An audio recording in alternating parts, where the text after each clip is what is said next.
During World War II, the United States Armed Forces was segregated, with African American soldiers serving in separate units. But despite facing discrimination and unequal treatment, many black soldiers fought bravely and earned recognition for their valor and dedication to their country. Among these soldiers were the Negro WACs, the Women's Army Corps. In the early years of the war, African American women were not allowed to serve in the military, but that changed in 1942 when the Army created the Women's Army Auxiliary Corps. However, the WAC was segregated, with African American women serving in separate units from white women. In 1943, the WAC became the Women's Army Corps, and African American women were fully integrated into the Corps.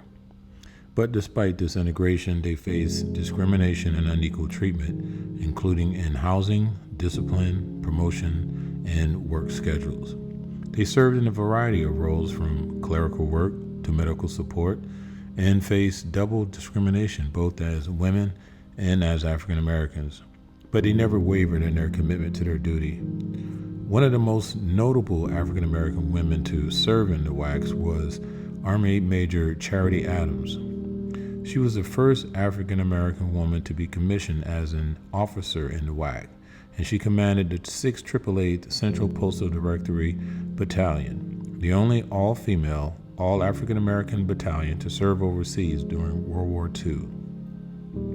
The 688th was tasked with sorting and distributing mail for American service members stationed overseas. They faced enormous challenges, including massive backlogs of mail and inadequate facilities, but they worked tirelessly to ensure that soldiers received their letters and packages from home. It was quoted by Staff Sergeant Mildred Hemmons. "It was hard work, but we were determined to do it. We knew how much it meant to the soldiers to receive their mail from home, so we did everything we could to make sure it happened." The African American WACs also faced discrimination and promotions, with white officers and soldiers often given preferential treatment.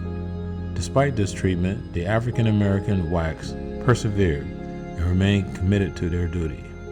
Sergeant Hemmons went on to say, "We were segregated in everything. We had different barracks, different dining halls, and different latrines.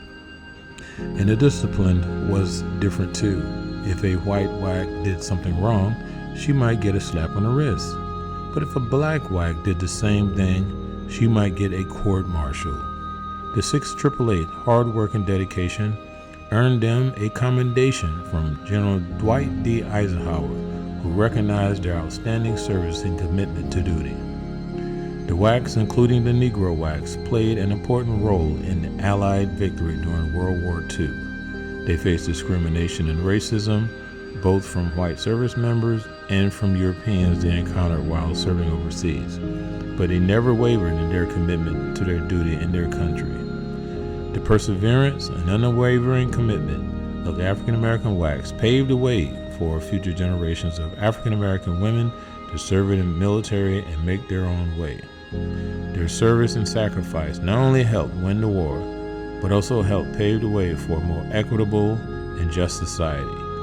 The African American WACs remain an inspiration to us all, reminding us of the power of perseverance, commitment, and the enduring spirit of America.